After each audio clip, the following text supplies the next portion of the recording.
ganito.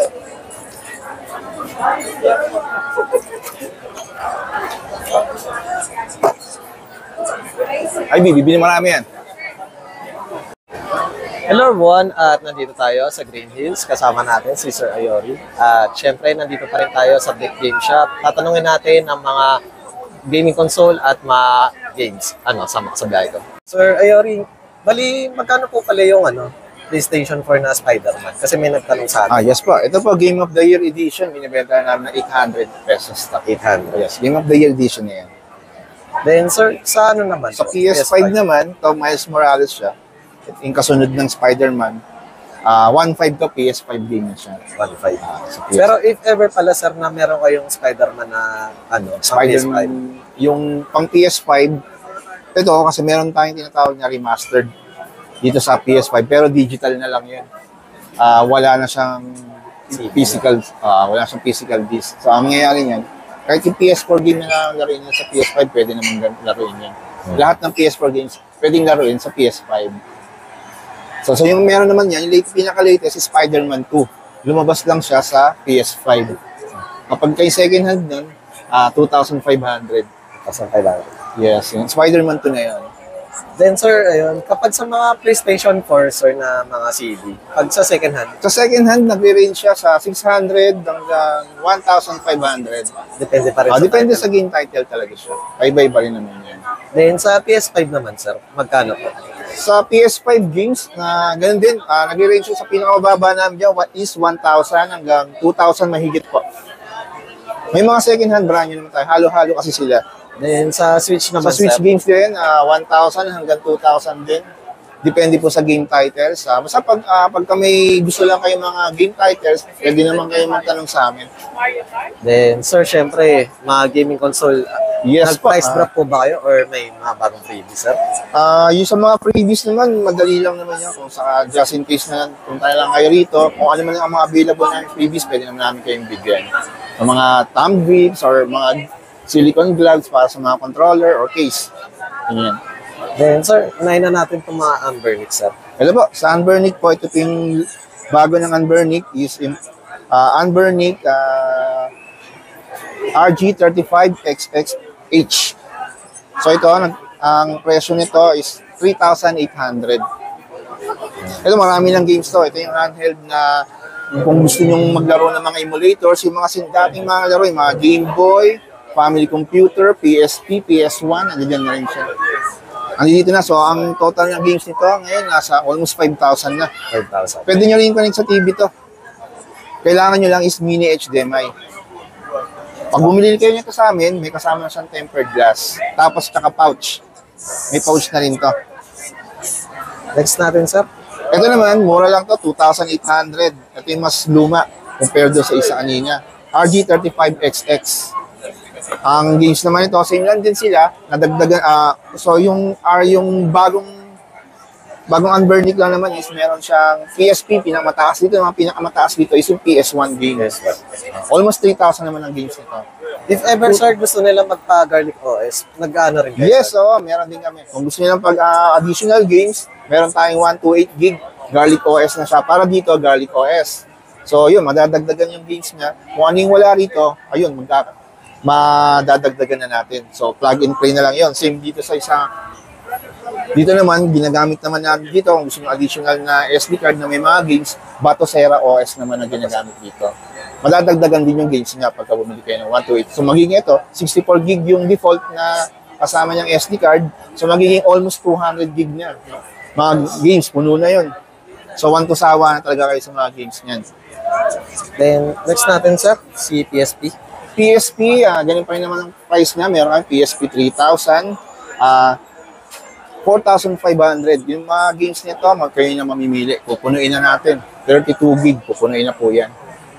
Siyempre, sila pa rin mamimili, no, sir? Yes po. Ito, ang kagandahan nito, original to. Yung parts nito, lahat original, walang refurbished or never been open or repaired to mga ganitong PSP. So, okay talaga siya. Then, next natin, sir, PS Vita muna, sir. PS Vita, yun. Ito. Lahat po ng PS Vita namin dito, never been repaired. Tapos hindi pa rin siya. Kahit na i-open man lang yung loob ng unit, hindi po. Ito naman, dito naman, ang kagandahan nito is, pwede na mag-play ng PS1, PSP games dito. Tsaka, mga games doon, tuturo ko na lang kung paano paglagay ng games. So, wala na kayong problema sa games nito. I-connect nyo lang sa internet, then i-install, download nyo lang games, yun na, okay na, one to sawa na kayo. Hindi nyo na yung kailangan babalik pa kayo rito para magpa-download pa ng games. Siyempre, magbabayad kasi kayo pag ganun. So, dito, wala na kayong problema. Sir, sa ganito, sir, sa Slim, magkano, sir? Dito nga sa Slim, depende, meron tayong 128 gig na 8,000, dito naman sa 256, 9,000. Pero mga negotiable pa naman yan, kung kaya naman ibigay yung price na gusto ninyo, sa tawad ninyo, sige, bibigay naman namin. Madali lang kami kausap. Balik ako sa sir. Yes. Kausapin nyo rin si Ma'am Beck, baka may bonus pa kayo. Yes, oo.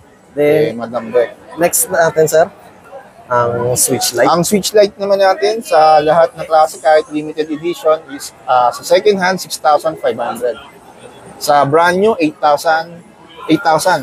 Sa second hand may freebies na yan. Depende na lang kung ano available natin. Limited stock lang kasi mga freebies nito mga to. Sir, may modded po ba kayong Switch? Sa ngayon, wala pa kaming modded nito pero much better kung mag-modded kayo, yung version 2 na lang kasi hindi na ng difference sa price. Dito kasi naglalaro sa 12,000 pagka modded nito eh. Eh sa version 2, ang daming accessories nyo, pwede yung connect sa TV, o pumapatak lang siya ng 14,000, o version 2 na siya. Version 2 na lang, guys. Yes, pero kung wala kayong kasama, pwede na to. Pwede na rin to. Pwede talaga. Kung gusto nyo talagang compact lang siya, kasi pang handheld lang. Then, next natin, sir.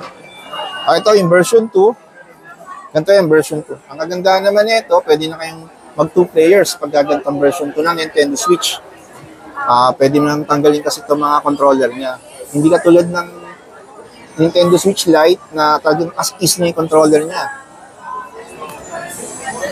So ito, pwede mo siyang tanggalin, pwede mo rin i-connect sa TV, laro kayo sa TV kung gusto niya malaking screen. Ayan, version 2. Or, meron din naman tayo yung Nintendo Switch OLED. Ito yung pinaka-latest pa rin naman ng Nintendo Switch. Pero sa price muna. Dito po, sa version 2, ang price natin dito, 9,000. Slightly used, complete po sila lahat. With box up. Yes, kompleto. Sir? Ang mga previous naman ito, sige, bibigay tayo dyan. Example ng previous, sir.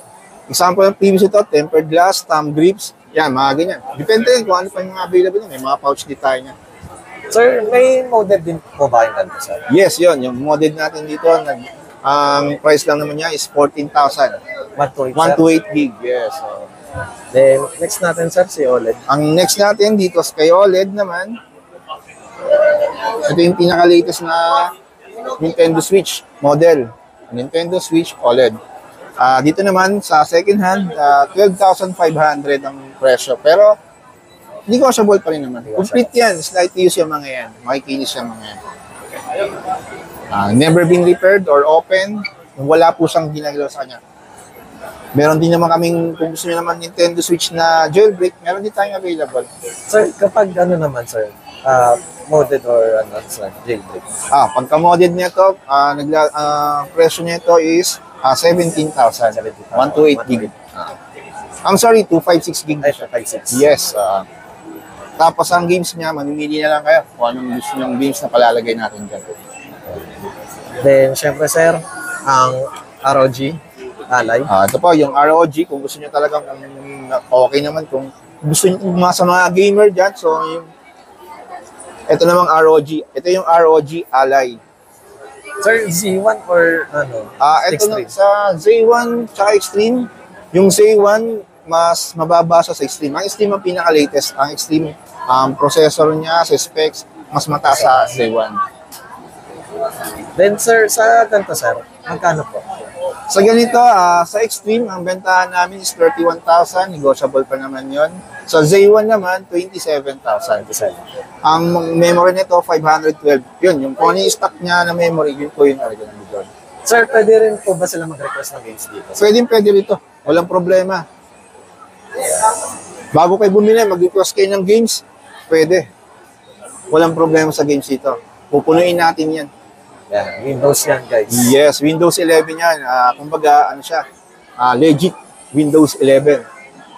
Kasi mga games niyan, andyan na yan. Kayo na mamimili kung anong gusto niyong games.